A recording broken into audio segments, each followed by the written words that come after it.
Tersangka DRL seperti kita ketahui kemarin sudah saya sampaikan bahwa kemarin beberapa waktu yang lalu berkas sudah dikirimkan ke Kejati Banten, kemudian ada proses B19 untuk dilapisi kekurangannya, dan hari ini alhamdulillah berkas dinyatakan P21. Ya, kita akan siapkan untuk nanti persiapan ke pengadilan. Kalau untuk menarik dokter siapa namanya? Istrinya Dokter Richard, ya Dokter Reni, kami belum lihat arah di sana ya. Ya semua yang ada dugaan fitnah, ada hoax atau bohong gitu kan, itu dokter sedang mempertimbangkan dan menyiapkan langkah-langkahnya.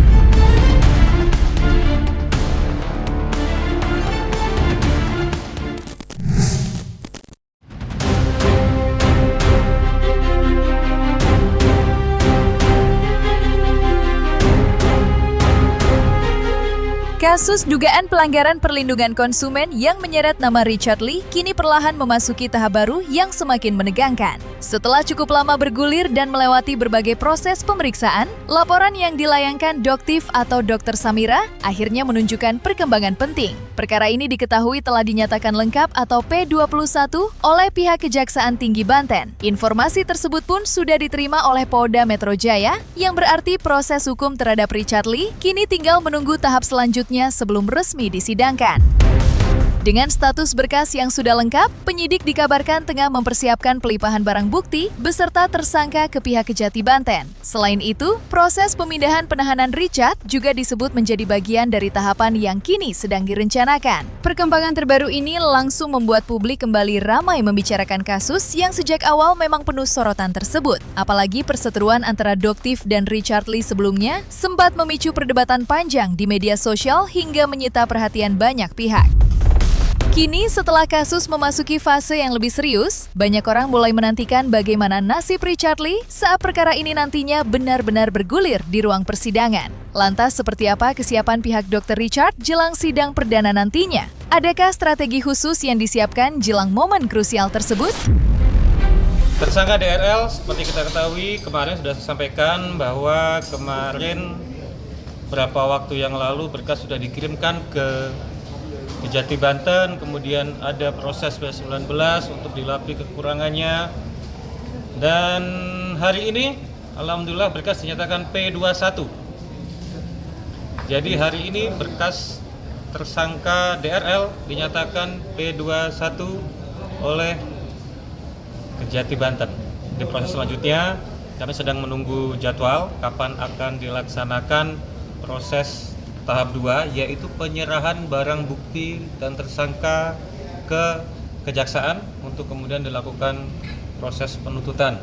Yang jelas dalam waktu dekat ada menyamakan jadwal daripada penyidik, menyamakan jadwal dari kejaksaan. Jadi kalau sudah P21 berarti penyidikan dari kepolisian nyatakan lengkap. Ya, kita akan siapkan untuk nanti persiapan ke pengadilan. Beliau justru berharap kasus ini secepatnya gitu, supaya ada kepastian juga, jadi jangan terlalu berlama-lama gitu. Kami belum melihat ada intervensi lah. Untuk kondisi di dalam seperti apa, Bang? Kondisi dokter aman, baik, beliau sehat. Beliau selalu siap ya, sebagai manusia, kalau memang ini ujian atau ini, beliau siap untuk menghadapi semua itu. Tapi intinya jika itu memang benar persoalannya, beliau akan hadapi secara hukum. Tetapi kalau itu mengarah pada fitnah, pencemaran nama baik, ada kebohongan, ya pasti beliau akan sikapi juga secara serius. Di tengah proses hukum yang kini semakin serius, muncul pula sorotan lain yang ikut memperkeruh polemik kasus Richard Lee. Kali ini perhatian publik tertuju pada pernyataan Doktif yang menyinggung adanya dugaan tindak pidana pencucian uang atau TPPU dalam perkara tersebut. Menariknya, tudingan itu tidak hanya mengarah pada Richard Lee seorang, tetapi juga ikut menyeret nama sang istri, Dr. Reni Effendi. Doktif menilai sosok Dr. Reni memiliki keterkaitan yang menurutnya patut ikut ditelusuri lebih dalam oleh pihak berwenang. Pernyataan tersebut sontak membuat publik kembali heboh. Pasalnya, di saat kasus utama tengah bersiap memasuki tahap persidangan, kini muncul isu baru yang dinilai bisa memperluas arah penyelidikan. Doktif bahkan secara terang-terangan meminta aparat kepolisian untuk mengembangkan perkara ini dengan memasukkan dugaan TPPU apabila nantinya ditemukan unsur-unsur yang mengarah ke sana. Lantas, apakah dengan adanya P21 ini akan terungkap pula dugaan TPPU yang menyeret Dr. Reni? Dan seperti apa pula reaksi kuasa hukum DRL menyikapi hal tersebut? Kalau untuk menarik siapa namanya? Istrinya Dr. Richard, ya Dr. Reni, kami belum lihat arah di sana ya. Yang dipersoalkan dalam perkara Dr. Richard ini kan cuma Undang-Undang Kesehatan dan Perlindungan Konsumen. Ya semua yang ada dugaan fitnah, ada hoax atau bohong gitu kan, itu dokter sedang mempertimbangkan dan menyiapkan langkah-langkahnya karena kan ini sudah kemana-mana gitu kan, merusak reputasi dia, nama baik dia, mengganggu kenyamanan, ketenangan keluarganya gitu kan, seperti itu kan. Dan kami melihat bahwa ada motif yang ingin merusak reputasi beliau. Dokter juga mengatakan kalau harusnya diperiksa juga rekening dari istri.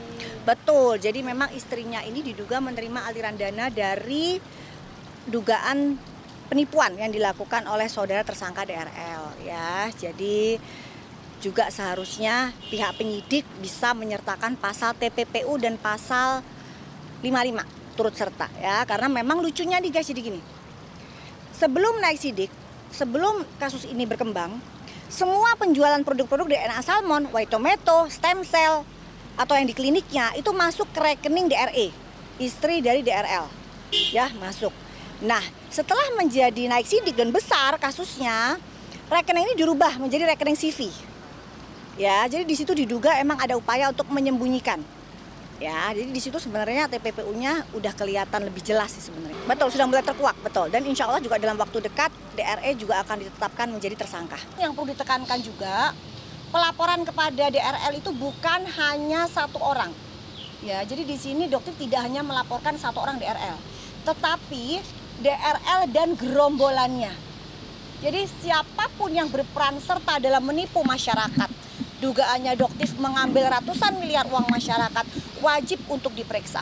Ya kalau kawal itu kan tinggal nanti datang tanya aja gitu kan, tapi saya tidak melarang dia datang, itu hak dia untuk datang. Cuman kami yakin sungguh juga bahwa polisi kita polisi yang baik, mereka bekerja juga dengan sangat profesionalitas, tidak perlu ada gerakan-gerakan datang di situ ngapain gitu. Ini prosesnya sedang berjalan, dan bagi kami dari tim kuasa hukum Dr. Richard, kami juga siap gitu ketika nanti perkara ini dilimpahkan.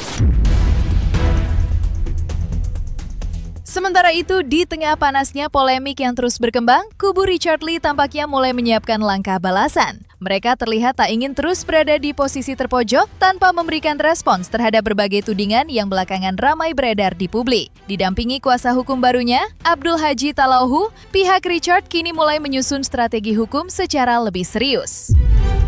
Salah satu yang menjadi perhatian utama adalah pernyataan kontroversial dari Doktif terkait isu mu'alaf settingan yang sempat viral dan memicu perdebatan luas di media sosial. Bagi tim hukum Richard, narasi tersebut dianggap sudah melewati batas dan tidak lagi bisa dipandang sebagai sekadar kritik biasa. Mereka menilai isu itu telah masuk terlalu jauh ke ranah pribadi dan menyerang hal yang sifatnya sensitif untuk diumbar ke ruang publik. Yang mana itu? Soal kepercayaan. Oke. Yang soal tuduhan fitnah terkait dengan keyakinan Dr. Richard yang disampaikan oleh saudari Samira alias Dr. Tif, ini kan pernyataan itu telak kalau melihat itu, bahwa dia menuduh Dr. Richard ini mempermainkan Tuhan, mempermainkan agama. Nah, bagi kami itu tuduhan yang fitnah serius, dan nanti kita akan berdiskusi dengan Dr. Richard, teknisnya seperti apa, apakah menunggu nanti Dr. Richard selesai dalam perkara ini, atau dalam proses perkara ini Ya nanti kita tunggu Dr. Richard dulu karena kan sementara dia masih di dalam kayak gitu. Tapi poinnya Samira telah melompati pagar gitu kan, dalam bahasanya dia telah menerabas ya wilayah yang seharusnya dia tidak boleh masuk. Berarti dokter sudah siap ya kalau memang pihak sana ingin melaporkan dokter? Oh, silahkan, jangan cuma cuap-cuap aja, jangan cuma berani keluar-keluar di medsos. Lebih baik langsung tunjukkan LP-nya. Karena yang namanya keyakinan, kepercayaan, cara beribadah itu hubungan antara manusia dengan Tuhan kan. Itu tidak boleh ruang di mana orang itu mempersoalkan, mempertanyakan, menggugat.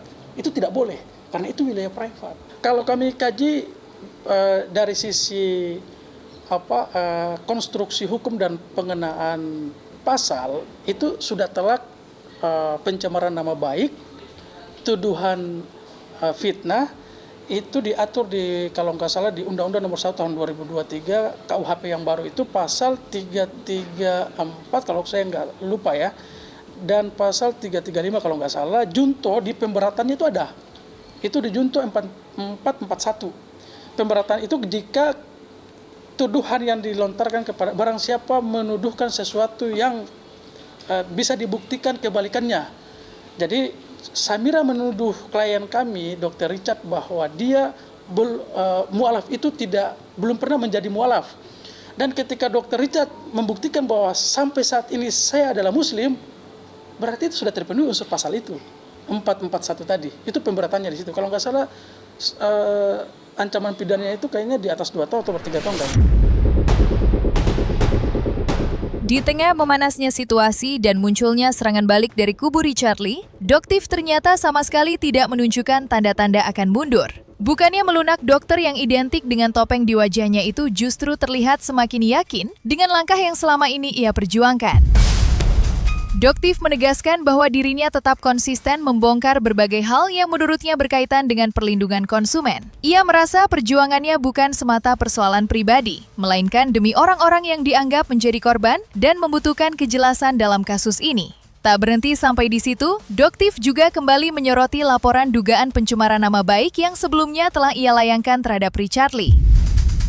Langkah tersebut seolah menjadi sinyal bahwa dirinya ingin seluruh proses hukum berjalan sampai tuntas, tanpa ada yang dihentikan di tengah jalan. Wanita bernama lengkap Samira Faranas itu bahkan disebut tidak memiliki niat sedikitpun untuk mencabut laporan yang sudah dibuatnya. Pelaporan Doktif juga atas tersangka DRL sudah naik sidik di Polres Jakarta Selatan. Ya, jadi mungkin setelah Lebaran atau kemungkinan awal April, saudara tersangka DRL akan dilakukan pemeriksaan oleh Polres Jakarta Selatan. Ya, Doktif berharap pemeriksaannya dilakukan di Diskrimsus Polda Metro Jaya. Jadi kita akan lihat apakah memungkinkan kita melihat saudara tersangka DRL dikeluarkan dari tahti dengan menggunakan baju oranye dan diborgol, jalan kaki menuju Diskrimsus Polda Metro Jaya. Karena saat itu akan tiba. Ya, akun Doktif disita selama 9 bulan. Maka Doktif meminta keadilan untuk penyitaan akun tersangka DRL dan YouTube dari tersangka DRL yang sudah mencemarkan nama baik Doktif. Meskipun konten tersebut sudah hilang, ya, jadi sudah dihilangkan, di take down oleh saudara tersangka DRL. Tapi memang kelakuannya dia sih begitu. Setiap laporan penyelidikan dia nggak akan pernah mau hadir. Selalu seperti itu. Yang di Polda Metro Jaya pun seperti itu. Dia tidak pernah hadir. Selalu memang kelakuannya dia memang selalu seperti itu. Jadi kalau dibilang kooperatif tidak. Dan sampai detik ini Doktif tekankan bahwa pelaporan Doktif kepada tersangka DRL untuk kasus Undang-Undang Kesehatan dan Perlindungan Konsumen tidak akan pernah Doktif cabut. Ya, tetapi ini pasti kita pengen ekspresi mengedepankan estetika. kan Doktif sampaikan. Jelas tadi mendengarkan.